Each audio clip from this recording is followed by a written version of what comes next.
Welcome back to the channel, good friends. Brian from Apex Detail. It's been a while since I've done an update on the 1974 Stingray barn find, and since I've had quite a few asking about it since it's been in the background in a lot of the videos, I'll do a quick update as I have to service the rear diff today anyways.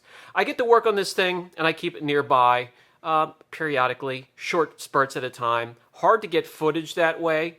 So I did a dedicated video today servicing the rear diff.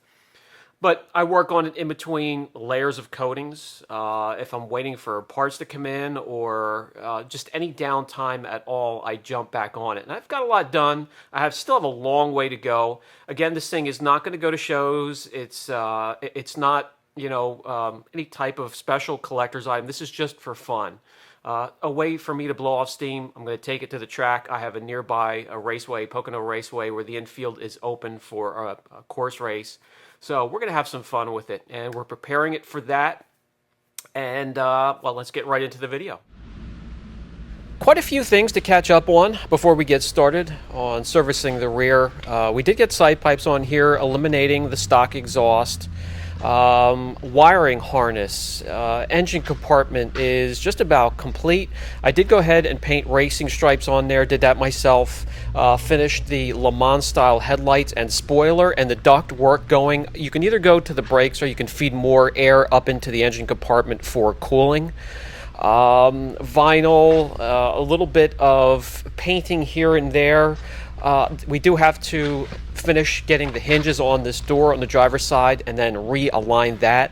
When it comes to the interior, I did re-dye and repair all of the plastic parts. The Le Mans style racing dash is just about finished getting mounted, and we can put all the gauges and the wiring. I did put new carpeting, new seats. The entire interior is gutted. All the plastics up around the sunroof replaced or repaired and re-dyed. I just need to wait for the pillars, the A-pillars, to come in and finish the wiring and the cluster for the gauges, and we're going to be just about set here when it comes to the interior.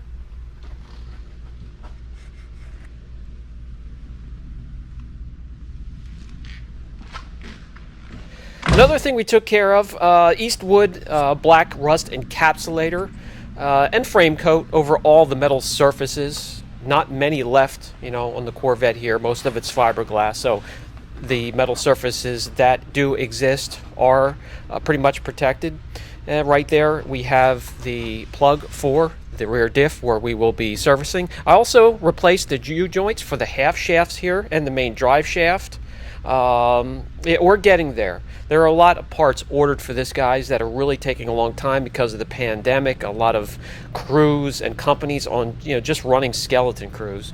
So what we're going to dump in the rear, it's going to be the Max Gear from Royal Purple. This is a 75W90. We're also going to add the Trans X Posi Track limited slip oil additive. That's for these C3s. If the oil gets old or it really gets hot, you may hear a pop or a tick in the back of the rear if you're going around the turn. So that is an important additive as well. So let's get this plug off and get started.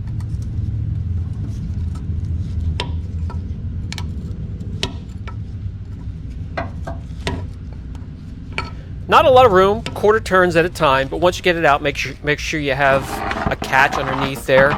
Sometimes it'll run out. I don't expect it coming from something this aged, but you should have it filled up to the level where it is running out when you do fill it back up.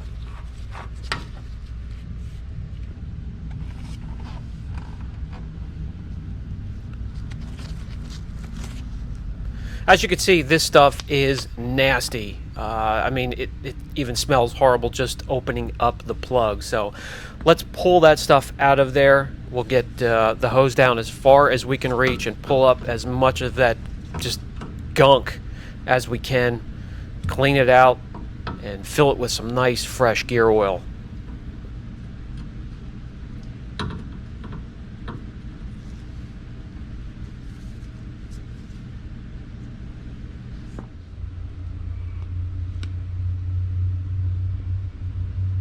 Wow, after all of these years, that stuff is nasty.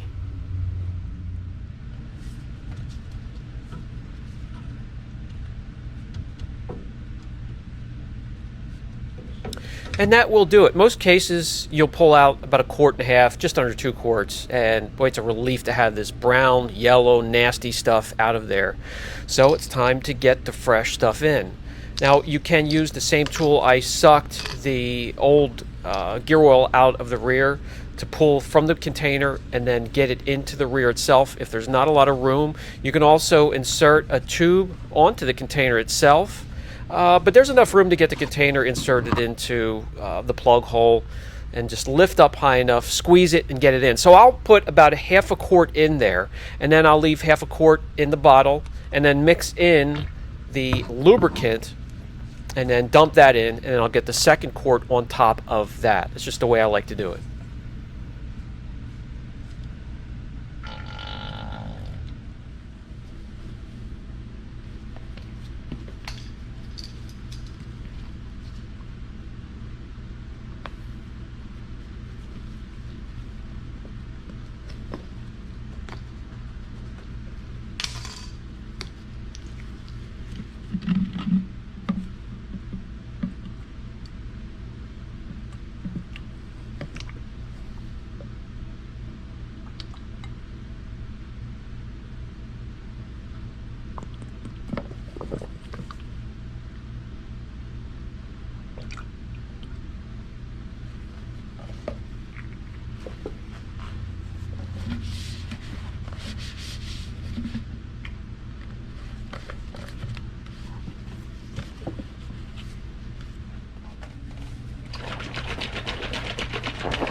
Continue to fill until it starts to run back out of the plug hole.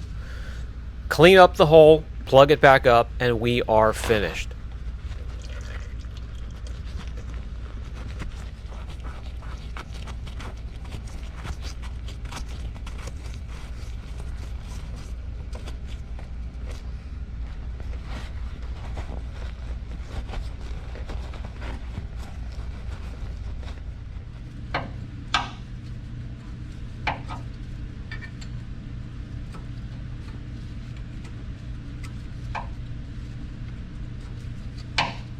Still a lot to come in. We want to replace all the bushings under here and also the spring.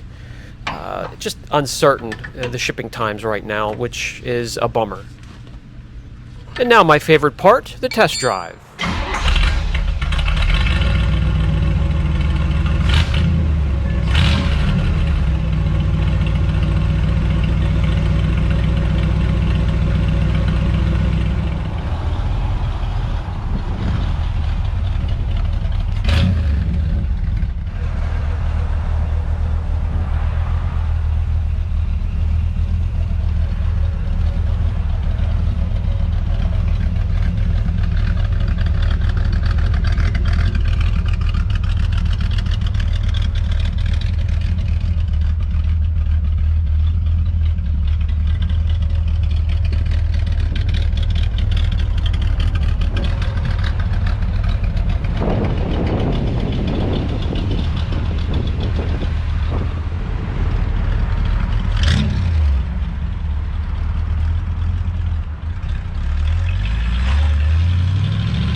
Okay guys, so that's going to do it for this update. This thing has really been fun to drive, really fun to work on. This is, again, my third C3 refurbish or rebuild. This is a rest a mod this time because I did 2 other ones stock, and I love them that way. It just gets a little bit tedious and boring if you keep doing them the same way.